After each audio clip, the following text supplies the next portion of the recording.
ഇപ്പോൾ വരാനിരിക്കുന്ന degree level main exam ആണ് സെക്രട്ടറി ടെസ്റ്റിന്റെ എക്സാം എന്ന് അറിയാം.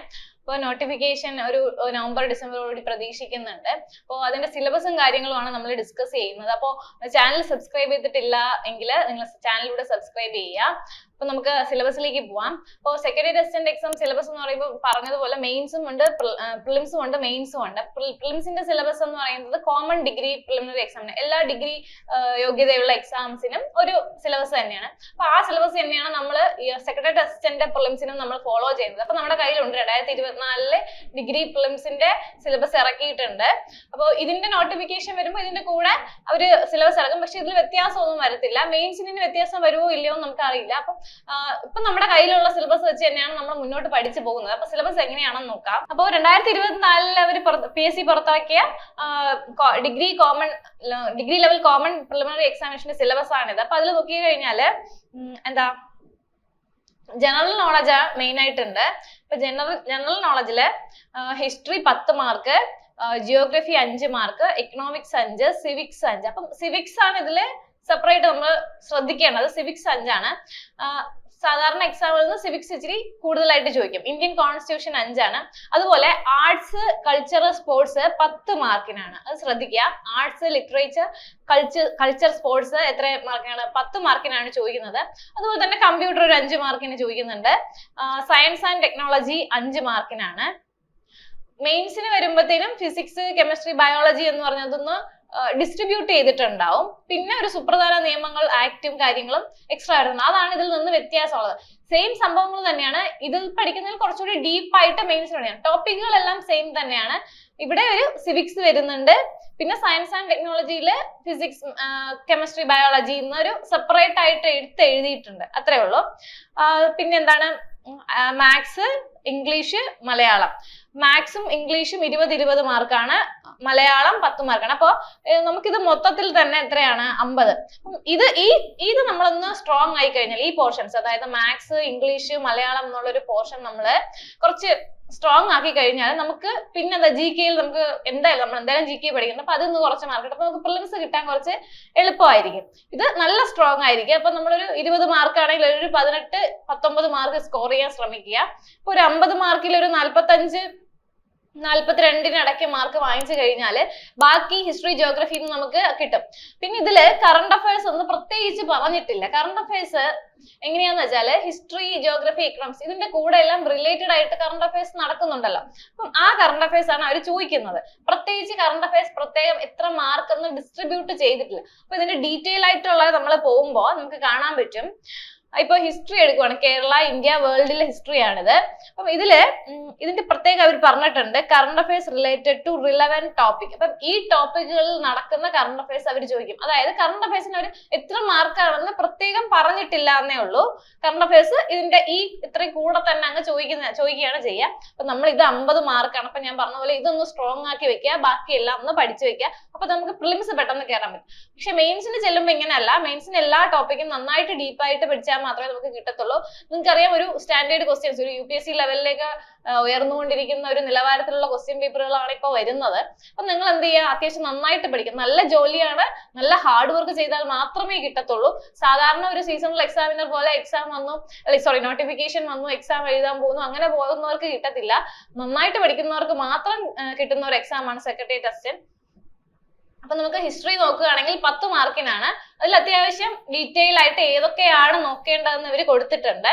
വേൾഡ് ആദ്യം പഠിക്കുക. ഹിസ്റ്ററി പഠിക്കുന്നവർ ആദ്യം ഒന്ന് വേൾഡ് പഠിച്ചു വെക്കുക. അതായത് വേൾഡ് കുറച്ചേ ഉള്ളൂ എന്നാണ്. വേൾഡ് പഠിച്ചങ്ങ് തീർത്ത് വെക്കുക. പിന്നെ കേരള, ഇന്ത്യ അങ്ങനെയാണ് പഠിക്കേണ്ടത്. വേൾഡ് അങ്ങ് പിന്നെ വേൾഡ് ഇച്ചിരി പാടാണ്, ഫ്രഞ്ച് ഇതൊക്കെ പഠിക്കും, അങ്ങനെയൊന്നുമില്ല. അതാണ് ഇച്ചിരി കൂടി എളുപ്പമായിട്ട് എനിക്ക് തോന്നുന്നത്. അപ്പൊ വേൾഡ് അങ്ങ് പഠിക്കുക. അതിന്റെ കൂടെ അതിന്റെ ഒക്കെ കറണ്ട് അഫയേഴ്സും പഠിച്ചു പോവുക.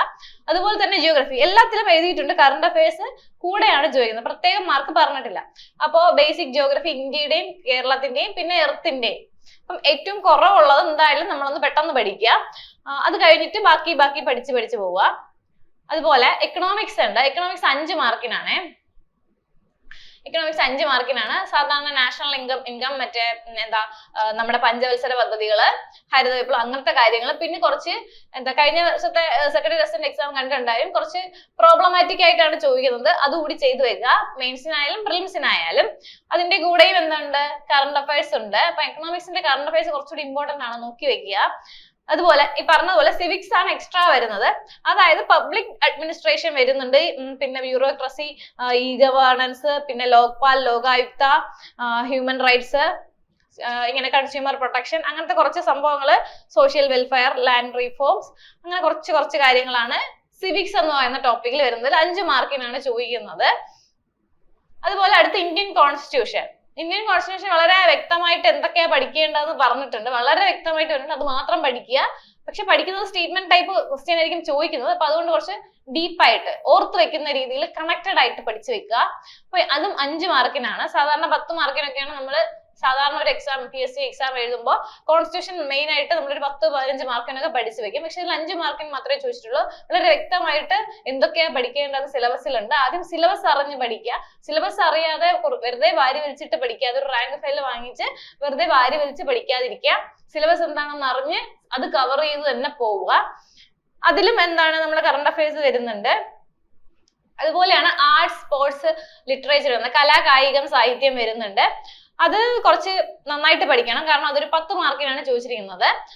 അതുപോലെ സാഹിത്യം, സംസ്കാരം ഉണ്ട്. അതുപോലെ കമ്പ്യൂട്ടർ സയൻസ്, അത് 5 മാർക്കിനാണ്.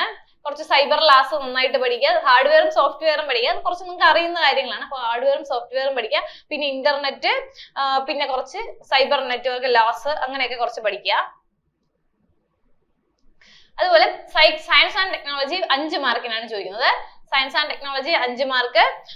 പിന്നെ അതിലെ ബയോളജി, എൻവയോൺമെന്റൽ സയൻസ് എന്ന രീതിയിലാണ് വരുന്നത്. പിന്നെ വരുന്നതാണ് മാത്സ് ആൻഡ് മെന്റൽ എബിലിറ്റി. മാത്സും റീസണിങ്ങും വരുന്നുണ്ട്. 10 വെച്ചിട്ടാണ്.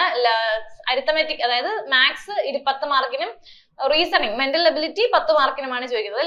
ലഘുഗണിതം അല്ലെങ്കിൽ സിമ്പിൾ അരിത്തമെറ്റിക്കിൽ വരുന്നത് സാധാരണ സിംപ്ലിഫിക്കേഷൻ വരുന്നു, ശതമാനം, ലാഭവും നഷ്ടം, വർക്ക് ആൻഡ് ടൈം, പിന്നെന്താണ് time and distance, average, exponents, progressions വരുന്നുണ്ട്, മെൻസ്ട്രേഷൻ വരുന്നുണ്ട്, ഇൻട്രസ്റ്റ് വരുന്നുണ്ട്, സിമ്പിളും കോമ്പൗണ്ടും, പ്രോഫിറ്റ് ആൻഡ് ലോസ്, ഇങ്ങനെയുള്ള ഗണിതങ്ങളാണ്, സിമ്പിൾ അരിത്തമെറ്റിക് ആണ് മാത്സിൽ വരുന്നത്.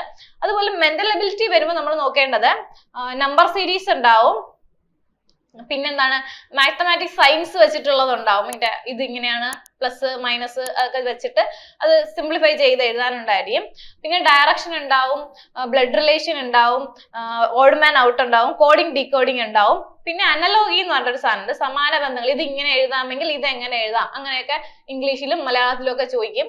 അത് പിന്നെ സംഖ്യ അവലോകന പ്രശ്നങ്ങൾ, ഇതൊക്കെയാണ് ഇതിൽ വരുന്നത്. അപ്പൊ ഇത് കുറച്ച് നന്നായിട്ട് പഠിച്ചു വെച്ചാൽ നിങ്ങൾക്ക് 20 മാർക്കിൽ ഒരു 18-19 സ്കോർ ചെയ്യാൻ പറ്റും. അതുപോലെ തന്നെയാണ് ഇംഗ്ലീഷ് ഗ്രാമറും. വൊക്കാബുലറി 10ഉം ഗ്രാമർ 10ഉമാണ്.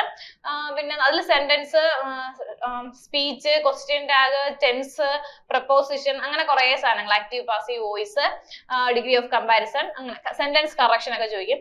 വൊക്കാബുലറി ആണ് എല്ലാവർക്കും കുറച്ച് പാടായിട്ട് വരുന്നത്. വൊക്കാബുലറിയിൽ നോക്കേണ്ടത് അനോണിംസ്, സിനോണിംസ് ഒക്കെ നോക്കുക, ഫ്രേസൽ വേർഡ്സ്, കോമ്പൗണ്ട് വേർഡ്സ് നോക്കുക, സ്പെല്ലിംഗ് എന്തായാലും നോക്കി വയ്ക്കുക, സ്പെല്ലിംഗ്, ഇഡിയം, പിന്നെ കളക്റ്റീവ് നൗൺസ്, അങ്ങനെയുള്ള കാര്യങ്ങളാണ് വൊക്കാബുലറിയിൽ വരുന്നത്. വൊക്കാബുലറി അറിയാമെങ്കിൽ മാത്രം എഴുതുക, തെറ്റിക്കാതിരിക്കുക. അപ്പം വൊക്കാബുലറി കാണുമ്പോഴത്തേനും ഇതിന്റെ ഇതായിരിക്കും, നമുക്ക് ഇംഗ്ലീഷ് അറിയാം എന്നൊക്കെ പറഞ്ഞിട്ട് ഇതിന്റെ ഇതായിരിക്കും, വായിച്ച് ഇത് തന്നെയാണ്, അങ്ങനെ എഴുതാതിരിക്കുക. അറിയെങ്കിൽ മാത്രം വൊക്കാബുലറി എഴുതുക. കൂടുതൽ പേർക്ക് വൊക്കാബുലറി നെഗറ്റീവ് വരുന്നത് കൊണ്ടാണ് അങ്ങനെ പറയുന്നത്. അപ്പൊ ഗ്രാമർ നന്നായിട്ട് പഠിക്കുക, വൊക്കാബുലറി കഴിയുന്ന അത്രയും പഠിക്കുക. അപ്പൊ ഇതിലും നമുക്കൊരു 15 തൊട്ട് 20 മാർക്ക് വരെ, 15 ചില ഒരു 16-17 മാർക്ക് തൊട്ട് 20 മാർക്ക് വരെ മേടിക്കാൻ പറ്റണം. അതുപോലെയാണ് മലയാളത്തിന് 10 മാർക്കാണ്. സെയിം സിലബസ് തന്നെയാണ്. പദശുദ്ധി ഉണ്ട്, വാക്യശുദ്ധി ഉണ്ട്, പരിഭാഷ, ഒറ്റപ്പദം, പര്യായം, വിപരീതപദം, ശൈലികൾ, പഴഞ്ചൊല്ലുകൾ, സമാനപദം, ചേർത്തെഴുതുക, സ്ത്രീലിംഗം, പുല്ലിംഗം, പിരിച്ചെഴുതൽ, വചനപദം, വചനം, ഘടകപദം, ഇത്രയാണ് ചോദിക്കുന്നത്. അത് കുറച്ച് പ്രീവിയസ് ഇയർ ക്വസ്റ്റ്യൻസ് ഒന്ന് വർക്ക്ഔട്ട് ചെയ്യുക. പിന്നെ ഇതിന്റെ ഒക്കെ ഒന്ന് ബേസിക് പഠിച്ചു വെക്കുക. പര്യായമൊക്കെ ഒറ്റപ്പദമൊക്കെ കുറച്ച് നന്നായിട്ട് പഠിച്ചു വെക്കുക. അപ്പൊ നമുക്ക് തന്നെ ഒരു 8 തൊട്ട് 10 മാർക്ക് വരെ സ്കോർ ചെയ്യാൻ പറ്റും. ഇനി വരുന്നത് നമുക്ക് മെയിൻസിന്റെ സിലബസ് ആണ്. മെയിൻസിന്റെ സിലബസിൽ ഞാൻ പറഞ്ഞതുപോലെ ബാക്കിയെല്ലാം സെയിം തന്നെയാണ്. പിന്നെന്താ കേരള ഗവേണൻസ് സിസ്റ്റം അഡ്മിനിസ്ട്രേഷൻ ആണ് ഒരു 10 മാർക്കിന് എക്സ്ട്രാ വരുന്നുണ്ട്. ഞാൻ പറഞ്ഞതുപോലെ സയൻസ് ആൻഡ് ടെക്നോളജി മാറ്റി ബയോളജിക്ക് പകരം life science and public health 6 മാർക്കിനാണ് ചോദിച്ചിരിക്കുന്നത്. പിന്നെ physics separate, chemistry separate, 3 mark വെച്ചിട്ടാണ് അങ്ങനെ. പിന്നെ ആർട്സ് ലിറ്ററേച്ചർ കൾച്ചർ സ്പോർട്സ് 10 മാർക്കിനായിരുന്നു അവിടെ, ഇവിടെ വന്നപ്പോൾ അത് 5 മാർക്കായി. പിന്നെ കമ്പ്യൂട്ടർ 5 ആയിരുന്നു, ഇവിടെ വന്നപ്പോൾ 3 ആയി. പിന്നെ ആയിരുന്നു സുപ്രധാന നിയമങ്ങൾ 5 മാർക്ക് എക്സ്ട്രാ, അതാണ് വരുന്നത്. ഇതില് കറണ്ട് അഫയേഴ്സ് പ്രത്യേകം എത്ര മാർക്കാണെന്ന് എടുത്തു പറഞ്ഞിട്ടുണ്ട്. കറണ്ട് അഫയേഴ്സ് 15 മാർക്കാണ്. അവിടെ പറഞ്ഞിട്ടില്ല, എല്ലാ ടോപ്പിക്കിന്റെയും കൂടെയാണ് കറണ്ട് അഫയേഴ്സ് പറഞ്ഞത്. ഇവിടെ കറണ്ട് അഫയേഴ്സ് 15 എന്ന് എടുത്തു പറഞ്ഞിട്ടുണ്ട്. ഇവിടെ വ്യത്യാസം വരുന്നത് നമ്മുടെ മാത്സും ഇംഗ്ലീഷും 20 മാർക്കിനായിരുന്നത് 10 ആയി, 50 ആയിരുന്നത് ഇവിടെ 30 ആയി. പ്രിലിംസിന് 50 ആയിരുന്നു, മെയിൻസിന് വന്നപ്പോൾ അത് മൊത്തത്തിൽ 30 ആയി. അപ്പൊ 20 മാറി 10 ആയി, ഇവിടെ 20 മാറി 10 ആയി. അപ്പൊ ഇത് 30 ആയി. എക്സ്ട്രാ വന്ന കേരള ഗവേണൻസ് ഉണ്ട്, പിന്നെ life science and public health അതാണ് ഒരു 12 മാർക്കിനായി. 10 മാർക്കിനായത് ആയിരുന്നത് 12 മാർക്കിനായി. പിന്നെന്താ വരുന്നത്, ഇമ്പോർട്ടന്റ് ആക്ട്സ് 5 ഇങ്ങനെയാണ് വരുന്നത്. പിന്നെ കറണ്ട് അഫയേഴ്സ് സെപ്പറേറ്റ് 15 എന്ന് കൊടുത്തിട്ടുണ്ട്. ഇത്രയാണ് ഇതിൽ വ്യത്യാസം വരുന്നത്. ഏറെക്കുറെ സെയിം തന്നെയാണ്. അപ്പൊ ഇതിൽ എക്സ്ട്രാ വരുന്ന സ്പെഷ്യൽ ടോപ്പിക് ആയാലും എന്താണോ അതിൽ സിവിക്സ് വരുന്നുണ്ട് ഞാൻ പറഞ്ഞു, അതിൽ നിന്ന് എക്സ്ട്രാ എന്താണോ ഇതിൽ വരുന്നത് അത് പ്രിലിംസ് കിട്ടിയിട്ട് പഠിക്കാം. ബാക്കിയെല്ലാം പ്രിലിംസിനും മെയിൻസിനുമായിട്ടും. കാരണം എന്താണെന്ന് വെച്ചാൽ പ്രിലിംസ് കിട്ടാൻ വേണ്ടിയാണ് പഠിക്കുന്നത്. എല്ലാവരും ഡിഗ്രി കോമൺ ഡിഗ്രി ലെവലിലാകുമ്പോഴത്തേനും അതിന് പ്രിലിംസിന് വേണ്ടി നന്നായിട്ട് പഠിക്കും, ആ പോർഷൻസ് ഒക്കെ കംപ്ലീറ്റ് ചെയ്ത്. പക്ഷെ നമ്മൾ പഠിക്കുമ്പോൾ പ്രിലിംസിനും മെയിൻസിനുമായിട്ട് പഠിക്കുക. അപ്പോൾ നമ്മൾ അത് കഴിഞ്ഞിട്ട് ഒരു 2-3 മാസം കഴിഞ്ഞിട്ടായിരിക്കും മെയിൻസ് വരുന്നത്. അപ്പൊ നമുക്ക് മെയിൻസിന്റെ ഇത്രയും പോർഷൻ വീണ്ടും കവർ ചെയ്യാൻ പറ്റത്തില്ല. അതായത് പ്രിലിംസിന്റെ പഠിക്കുമ്പോൾ തന്നെ മെയിൻസിന്റെ അവിടെ, ഇപ്പൊ ഹിസ്റ്ററി പഠിക്കുമ്പോൾ പ്രിലിംസിന്റെ ഹിസ്റ്ററി പഠിക്കുമ്പോൾ മെയിൻസിന്റെ ഹിസ്റ്ററിയും രണ്ടും ഒരുമിച്ച് പോകും. അപ്പം അതെല്ലാം കവർ ആയിരിക്കണം. പിന്നെ ആ പ്രിലിംസ് കിട്ടി കഴിഞ്ഞിട്ട് പഠിക്കാം, അല്ലെങ്കിൽ റിസൾട്ട് വന്നിട്ട് പഠിക്കാം. അങ്ങനെ എഴുതി കഴിയുമ്പോൾ നിങ്ങൾക്ക് അറിയാലോ, നിങ്ങൾ പഠിച്ചോളൂ, അല്ലെങ്കിൽ അടുത്ത എക്സാം വരും, ഏതിനെങ്കിലും നമുക്ക് ഉപകാരപ്പെടുമല്ലോ. അപ്പം ഹിസ്റ്ററി, ജോഗ്രഫി, എക്കണോമിക്സ് അങ്ങനെയുള്ള സംഭവങ്ങൾ ഇതിന്റെ കൂടെ പഠിച്ചു പോവുക. കറണ്ട് അഫയേഴ്സ് ഇതിൽ വരുന്ന സ്പെഷ്യൽ ടോപ്പിക് ഇമ്പോർട്ടൻസ് ആക്ട്സും കേരള ഗവേണൻസും മാത്രം പ്രിലിംസ് കിട്ടിയിട്ട് പഠിക്കാം. ബാക്കിയെല്ലാം കൂടെ പഠിച്ചു പോവാ. അല്ലാതെ ഇത് കഴിഞ്ഞിട്ട് നിങ്ങൾ മെയിൻസിന് കിട്ടിയിട്ട് അല്ലെങ്കിൽ റിസൾട്ട് പ്രിലിംസിന്റെ വന്നിട്ട് കിട്ടിയിട്ട് പഠിക്കാന്ന് വെച്ചാൽ നിങ്ങൾക്ക് അത് ക്രാക്ക്, നിങ്ങൾ പ്രിലിംസ് മാത്രം നിങ്ങൾക്ക് എല്ലാ പ്രാവശ്യവും കിട്ടുന്ന ഒരാളായി പോകും. അതുകൊണ്ട് നമ്മളൊരു എക്സാം എഴുതുമ്പോൾ പ്രിലിംസും മെയിൻസിന് വേണ്ടി പഠിക്കുക. കൂടുതൽ പേർക്കും പറ്റുന്ന ഒരു അബദ്ധമാണത്. പ്രിലിംസ് കിട്ടിക്കഴിഞ്ഞു, എനിക്ക് പ്രിലിംസ് കിട്ടിയല്ലോ, ഇനി റിസൾട്ട് വന്നിട്ട് എനിക്ക് പ്രിലിംസിന്റെ മറ്റേ ക്വസ്റ്റ്യൻ പേപ്പറും ഒക്കെ കണ്ടിട്ട് ഇത്രയും കട്ട് ഓഫ് ഉള്ളൂ, എനിക്ക് കിട്ടില്ലായിരിക്കും എന്ന് വെച്ച് ഒഴിവാക്കുന്നുണ്ട്. പക്ഷെ അങ്ങനെ കുറെ പേര് ഒഴിവാക്കാണ്ടിരുന്ന് പഠിക്കുന്നുണ്ട്. അവർക്ക് പ്രിലിംസും കിട്ടും, മെയിൻസും കിട്ടും. അപ്പൊ മെയിൻസ് എത്തുമ്പോഴത്തേനും കുറച്ചുകൂടി എളുപ്പമായിരിക്കും. പഠിക്കുന്ന കാര്യങ്ങള് വളരെ വ്യക്തതയോടെ കൂടി പഠിക്കുക. സ്റ്റേറ്റ്മെന്റ് ക്വസ്റ്റ്യൻസ് പ്രതീക്ഷ മാത്രം നമ്മൾ പോകാൻ പാടുള്ളൂ. എന്ന് വെച്ചാല് അത്യാവശ്യം നല്ല സ്റ്റാൻഡേർഡ് ക്വസ്റ്റ്യൻസ് ആയിരിക്കും. അവര് സാധാരണ നമ്മൾ പണ്ടത്തെ പോലത്തെ ഒബ്ജക്റ്റീവ് ഇങ്ങനെ ചോദിക്കത്തില്ല, സ്റ്റേറ്റ്മെന്റ് ചോദിക്കത്തില്ല. അത്യാവശ്യം നല്ല നിലവാരത്തിലുള്ള ക്വസ്റ്റ്യൻസ് തന്നെയാണ് നമുക്ക് ചോദിക്കുന്നത്. അപ്പോൾ അത്രയും കോമ്പറ്റീറ്റേഴ്സ് ഉണ്ട്, അത്രയും ഉദ്യോഗാർത്ഥികൾ എഴുതാനും ഉണ്ട്. അപ്പൊ അതുകൊണ്ട് നന്നായിട്ട് പഠിക്കുക. പിന്നെന്താണ്, പിന്നെ നമുക്ക് PSC ചലഞ്ചറിന്റെ ആപ്പിൽ ജോയിൻ ചെയ്യണമെന്നുള്ളവർക്ക് ജോയിൻ ചെയ്യാം. നിങ്ങൾക്ക് വിത്ത് മെന്റർഷിപ്പോട് കൂടിയിട്ടുള്ള ക്ലാസ്സുകൾ കിട്ടും. PDF ഉണ്ടാവും, ലൈവ് ക്ലാസ് ഉണ്ടാവും, റെക്കോർഡഡ് ക്ലാസ് ഉണ്ടാവും.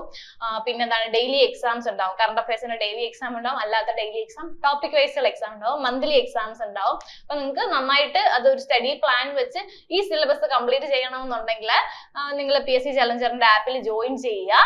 Thank you. എല്ലാവരും നന്നായിട്ട് പഠിക്കുക.